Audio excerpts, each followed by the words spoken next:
Boru saba fakki jagnota leenca dhugaa mootii leencota ilma Oromoo hamba gootota beekaa haqaa dhugaa falmata barbadeessaa shira nyaaqota nikularii sodaa galtoota jawar Muhammad baganagayaan Oromiyaa. Dear viewers of Simarsan TV, my respectful and loving greetings to you wherever you are. I'm here to present you the second part of my program that Who Did What? I'm boru leta who will be hosting today's program. I invite you to stay with me until the end of my program. So as you remember, in our last week program, we looked at what Mr. Baqqala Garba did after he was released from prison. So today we will briefly look at the issues raised by Mr. Jawar in his interview with the media. Our program is mainly focused on this today, so stay with me. He is a well-known political scientist and analyst. Studied political science in the world-leading universities, not only studying, but also analyzing the politics of our countries beyond the world. Jawar Muhammad is the man who plays the lion's share in overthrowing the TPLF as the previous regime. He is also a figure who has played an invaluable role in the struggle to overthrow the TPLF and in the revolution of Ethiopia from TPLF to nowadays. There is no doubt that the second deputy of the OFC or Oromo Federalist Congress and the central committee of the party has played a major role in the world politics as well as in our countries. However, since the day of the assassination of artist Hachalu Hundessa, he was jailed on suspicion and released after a year and 6 months. However, even after he released from prison, the man refrained from posting on his Facebook page and appearing in the media for interview as he used to. Hence, many politicians and the general public have been saying that Jawar Muhammad is working with the government, so he kept quiet and met the prime minister and threatened him not to speak. So the political scientists are not responded to all the allegations, but after 2 years stay, he gave his first interview with Ubuntu and OMN TV yesterday evening. The politician began his first interview by responding to complaints against him. He said he is not working with the ruling party or with Prime Minister Dr. Abiy in particular. He has also pointed out that he needed time to understand the world and the disappear.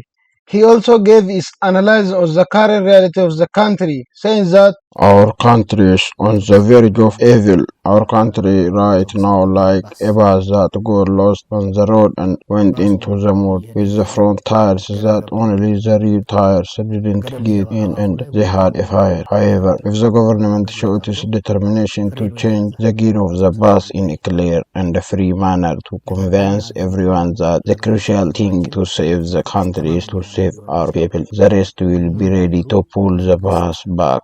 Should be and it will be. If we can do this, if the government changes the direction of the vehicles, and if we can all work together to pull it back, I think there is a chance to prevent our country from going into the abyss and get it back on the road. The opportunity to save our country from destruction is in the hands of our politicians. This will happen, but if the ruling governments and those fighting the government are willing to reconcile, as a politicians, I will negotiate with them where and when they went. I'm ready to do it. However, he also commented on the clashes in the Amhara region over the disarmament campaign. He says that short term ማሰብ አስፈላጊ አይደለም. In my opinion, it is not necessary to think shortly. Disarming the militant in the Amhara region may be possible with the cooperation of the federal and state governments. Disarmament may be possible, but I don't think so. The biggest problem is not about the issues of guns, but most of all, it is useful to keep their minds from thinking about war rather than disarming them. There is a military mental poison in this country. Fighting is common in this country. Therefore, this pro-war mindset cannot be changed by force, but only by persuasion. At the end, he commented on the proposed national dialogue in Ethiopia. Related with this, the political scientist was said that if national dialogue is really desired, those who carry guns in the forest and mountains must be involved. This is all about today's program. I will be come back with my third part of our program next week. Up to that, have you a nice time.